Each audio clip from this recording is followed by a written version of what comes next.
তো বন্ধুরা দেখেন, আজ রান্না হবে শাপলা ঝোল। অনেক সুন্দর খাবার।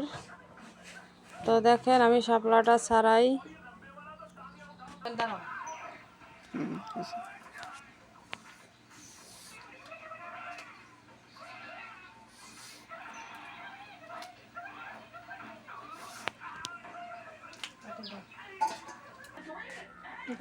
তো আমার শাপলা কাটা হয়ে গেছে, বাসে টেসে আমি কাটিয়ে নিছি। তো এখন আমি গ্যাসটা অন করব। তো দেখেন বন্ধুরা, আমি মাছটা মাখাবো।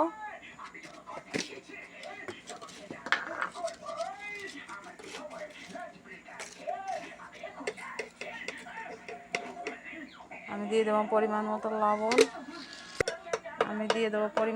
লবণ। তো দেখেন বন্ধুরা, আমার মাছ মাখানো হয়ে গেছে। তো আমি কড়াইতে তেল দিয়ে দেবো।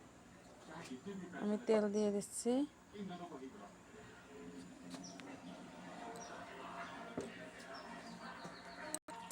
তো তেলটা গরম হচ্ছে, হোক।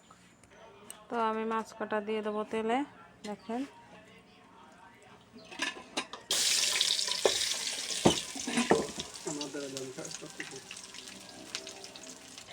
আমি একটি রসুন ছাড়াই নেব। দেখেন,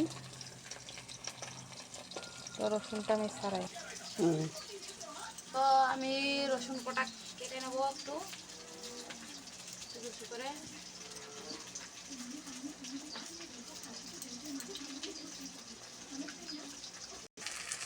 দেখেন বন্ধুরা, আমার মাছটা ভাজা প্রায় হয়ে গেছে।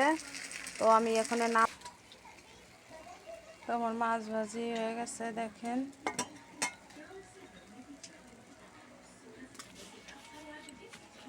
তো এখন দিয়ে দেবো সেই যে রসুন কুচি করা।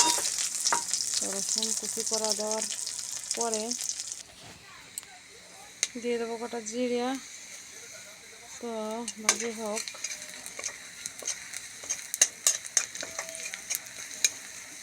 তো দেখেন ভাজিটা প্রায়। তো আমার সেই যে রসুনটা ভাজি হয়ে গেছে, আমি দিয়ে দেবো জল। দেখেন পরিমাণ মতন জল দিতে হবে, একটু জ্বালাইতে হবে। এখন আমি একটু জলটা জাল দেবো। তো এর ভিতর আমি আরও দেব কিছু তেল, লবণ আর হলুদ। দেখেন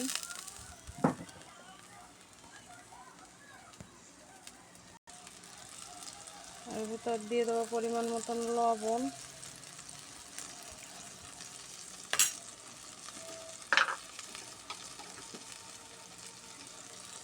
দিয়ে দেবো পরিমাণ মতন হলুদ, লবণ আর কি।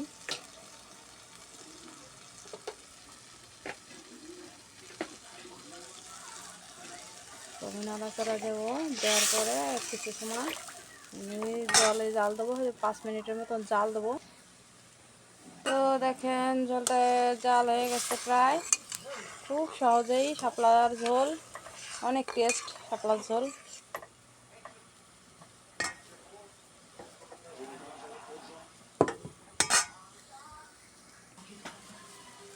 ঝোলটা জাল হয়ে গেলে আমি মাছগুলো দিয়ে দেবো। তো ঝোলটা জাল হয়ে গেছে, আমি মাছটা দিয়ে দিছি। তারপরে এতটুকুন ঝোল রাখতে হবে যে আমি শাপলাগুলো দেব, এটা সিদ্ধ হয়, ঠিক আছে। তো আমি এখানে শাপলাটা দিয়ে দেবো। দেখেন,